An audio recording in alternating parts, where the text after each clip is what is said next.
ஜெயந்த், அக்கா எப்போ வரேன்னு சொன்னா? அடுத்த வாரம் வரேன்னு சொன்னாப்பா. அவ்வளவு பாசம் இருந்தா நேர்ல போய் பார்க்க வேண்டியதுதானே?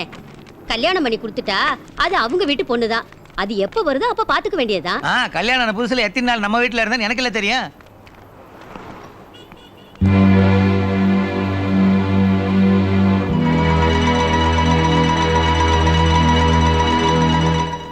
அப்பா, எனக்கு வேண்டிய ஒரு கார் பஞ்சர் ஆயிருக்கு. நான் போய் ஹெல்ப் பண்ணிட்டு வரேன், நீங்க கிளம்புங்க. ஏய், ஹெல்ப் தானடா, போய் பண்ணிட்டு வா, நாங்க வெயிட் பண்றோம். பைய கொடுப்போம். சார், நான் வேணா பார்க்கட்டுமா?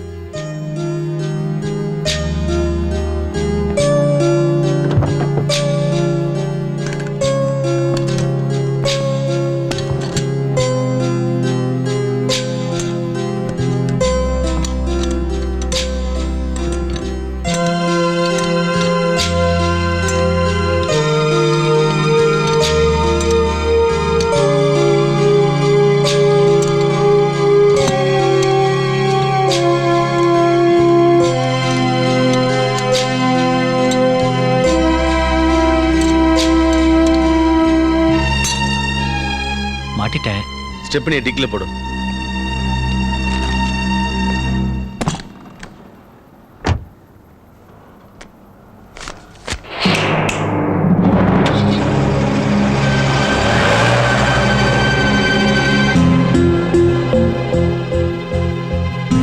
மாமா,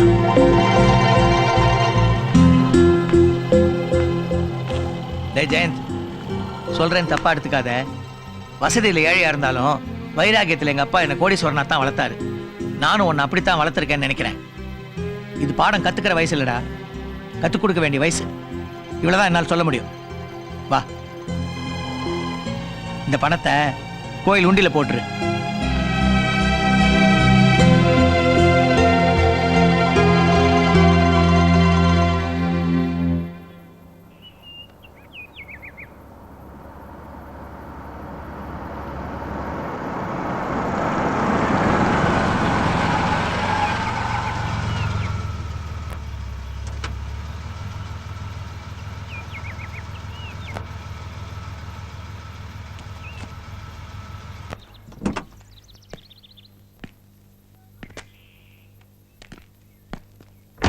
சார்,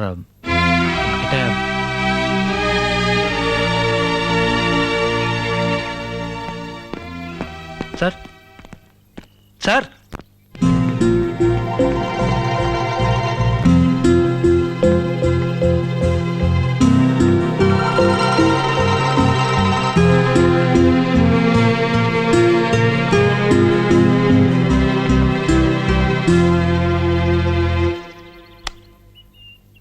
நான் உங்ககிட்ட பேசணும். என்ன? நீங்க யாருன்னு தெரியாம உங்ககிட்ட தப்பா. ஹலோ, லண்டன் கணேஷா, வெதர்ல எப்படி இருக்கு லண்டன்ல?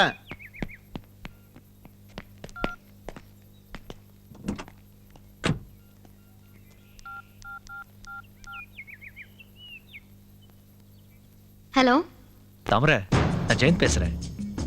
உங்க அப்பா ஜாகிங் வருவார்னு சொன்ன, வரவே இல்லை. வருவார்ல? ஒருவேளை உங்க அப்பா கூட ஃப்ரெண்ட்ஷிப் பண்ணிக்க முடியாம போனா நம்ம காதல் அவ்வளவுதானே? டேய், அப்படி பேசாதடா. எங்க அப்பா பக்கா ஜென்டில்மேன். நிச்சயமா உன் கூட ஃப்ரெண்ட் ஆவாரு. நம்ம காதல் ஜெயிக்கும். ஒருவேளை நம்ம காதலுக்கு உங்க அப்பா ஒத்துக்காட்டி ஓடி போயிடலாமா? வேண்டாமா? சரி, காதலுக்கு ஒரு மரியாதைனா அப்பாவுக்கு ஒரு மரியாதை தரணும்ல. ஓகே டார்லிங், நான் வெயிட் பண்றேன் உங்க அப்பா வர வரைக்கும். பாய். என்ன வச்சுக்கிட்டே என் பொண்ணுகிட்ட பேசிட்டில, அவளுக்கு தெரியாம உனக்கு எனக்கு ஒரு சேலஞ்ச். நான் ஃபாரின் போறதுக்குள்ள உன் காதலை உடைச்சிட்டு அவளோட ஃபாரின் போறேன்டா. தப்பு பண்றீங்க. என் மேலேயோ தாமரை மேலேயோ இருக்கிற நம்பிக்கையை விட எங்க காதல் மேல நம்பிக்கை அதிகம். நாங்க நிச்சயமா ஜெயிப்போம். உன் காதலை என் பாசத்தை வச்சே உடைப்பேன்.